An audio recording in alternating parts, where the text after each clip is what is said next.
السلام علیکم ویورز۔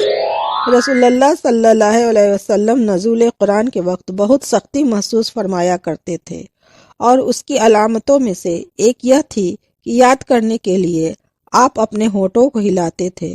ابن عباس رضی اللہ تعالی عنہ نے کہا، میں اپنے ہونٹ ہلاتا ہوں جس طرح آپ ہلاتے تھے۔ سعید کہتے ہیں، میں بھی اپنے ہونٹ ہلاتا ہوں جس طرح ابن عباس رضی اللہ تعالی عنہ کو میں نے ہلاتے دیکھا۔ پھر انہوں نے اپنے ہونٹ ہلائے۔ ابن عباس رضی اللہ تعالی عنہ نے کہا، پھر یہ آیت اتری، اے محمد، قرآن کو جلد جلد یاد کرنے کے لیے اپنی زبان نہ ہلاؤ، اس کا جمع کر دینا اور پڑھا دینا ہمارا ذمہ ہے۔ حضرت ابن عباس رضی اللہ تعالی عنہ کہتے ہیں، یعنی قرآن آپ صلی اللہ علیہ وسلم کے دل میں جمع دینا اور پڑھا دینا ہمارے ذمہ ہے۔ پھر جب ہم پڑھ چکے تو اس پڑھے ہوئے کی اتباع کرو۔ ابن عباس رضی اللہ تعالی عنہ فرماتے ہیں، اس کا مطلب یہ ہے کہ آپ اس کو خاموشی کے ساتھ سنتے رہو، اس کے بعد مطلب سمجھا دینا ہمارے ذمہ ہے۔ پھر یقیناً یہ ہماری ذمہ داری ہے کہ آپ اس کو پڑھو، یعنی اس کو محفوظ کرو۔ چنانچہ اس کے بعد جب آپ کے پاس حضرت جبریل علیہ السلام وحی لے کر آئے تو آپ توجہ سے سنتے۔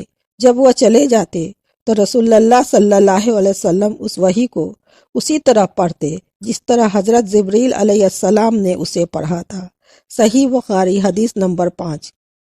رسول اللہ صلی اللہ علیہ وسلم سب لوگوں سے زیادہ جواد سخی تھے، اور رمضان میں دوسرے اوقات کے مقابلہ میں جب جبریل آپ صلی اللہ علیہ وسلم سے ملتے بہت ہی زیادہ زود و کرم فرماتے۔ جبریل علیہ السلام رمضان کی ہر رات میں آپ صلی اللہ علیہ وسلم سے ملاقات کرتے اور آپ صلی اللہ علیہ وسلم کے ساتھ قرآن کا دورہ کرتے، غرض حضرت صلی اللہ علیہ وسلم لوگوں کی بھلائی پہنچانے میں بارش لانے والی ہوا سے بھی زیادہ جود و کرم فرمایا کرتے تھے۔ صحیح بخاری حدیث نمبر 6۔ ہرقل شاہ روم نے قریش کے قافلے میں ایک آدمی بلانے کو بھیجا، اور اس وقت یہ لوگ تجارت کے لیے ملک شام گئے ہوئے تھے، اور یہ وہ زمانہ تھا جب رسول اللہ صلی اللہ علیہ وسلم نے قریش اور ابو سفیان سے ایک وقتی عہد کیا ہوا تھا۔ جب ابو سفیان اور دوسرے لوگ ہرقل کے پاس ایلیا پہنچے جہاں ہرقل نے دربار طلب کیا تھا، اس کے گرد روم کے بڑے بڑے لوگ، علماء، وزراء، عمرا بیٹھے ہوئے تھے۔ ہرقل نے ان کو اور اپنے ترجمان کو بلایا، پھر ان سے پوچھا کہ تم میں سے کون شخص مدعی رسالت کا زیادہ قریبی عزیز ہے؟ ابو سفیان کہتے ہیں کہ میں بول اٹھا، میں اس کا سب سے زیادہ قریبی رشتہ دار ہوں۔ یہ سن کر ہرقل نے حکم دیا کہ اس کو، ابو سفیان کو، میرے قریب لا کر بیٹھاؤ اور اس کے ساتھیوں کو اس کے پیٹھ کے پیچھے بیٹھا دو۔ پھر اپنے ترجمان سے کہا کہ ان لوگوں سے کہہ دو کہ میں ابو سفیان سے اس شخص کے، یعنی محمد صلی اللہ علیہ وسلم کے حالات پوچھتا ہوں۔ اگر یہ مجھ سے کسی بات میں جھوٹ بول دے تو تم اس کا جھوٹ ظاہر کر دینا۔ ابو سفیان کا قول ہے کہ خدا کی قسم، اگر مجھے یہ غیرت نہ آتی کہ یہ لوگ مجھ کو جھٹلائیں گے تو میں آپ صلی اللہ علیہ وسلم کے نسبت ضرور غلط گوئی سے کام لیتا۔ خیر، پہلی بات جو ہرقل نے مجھ سے پوچھی وہ یہ کہ اس شخص کا خاندان تم لوگوں میں کیسا ہے؟ میں نے کہا وہ تو بڑے اونچے عالی نسب والے ہیں۔ کہنے لگا، اس سے پہلے بھی کسی نے تم لوگوں میں ایسی بات کہی تھی؟ میں نے کہا نہیں۔ کہنے لگا، اچھا، اس کے بڑوں میں کوئی بادشاہ ہوا ہے؟ میں نے کہا نہیں۔ پھر اس نے کہا، بڑے لوگوں میں اس کی پیروی اختیار کی یا کمزوروں نے؟ میں نے کہا نہیں، کمزوروں نے۔ پھر کہنے لگا، اس کے تابع دار روز بروز بڑھتے جا رہے ہیں یا کوئی ساتھی پھر بھی جاتا ہے؟ میں نے کہا نہیں۔ کہنے لگا، کیا اپنے دعائے نبوت سے پہلے کبھی کسی بھی موقع پر اس نے جھوٹ بولا ہے؟ میں نے کہا نہیں۔ اور اب ہماری اس سے صلح کی ایک مقررہ مدت تحدید ہوئی، پھر معلوم نہیں وہ اس میں کیا کرنے والا ہے۔ ابو سفیان کہتے ہیں، میں اس بات کے سوا اور کوئی جھوٹ اس گفتگو میں شامل نہ کر سکا۔ ہرقل نے کہا، کیا تمہاری اس سے کبھی لڑائی بھی ہوتی ہے؟ ہم نے کہا ہاں۔ وہ بولا، پھر تمہاری اور اس کی جنگ کا کیا حال ہوتا ہے؟ میں نے کہا، لڑائی ڈول کی طرح ہے، کبھی وہ ہم سے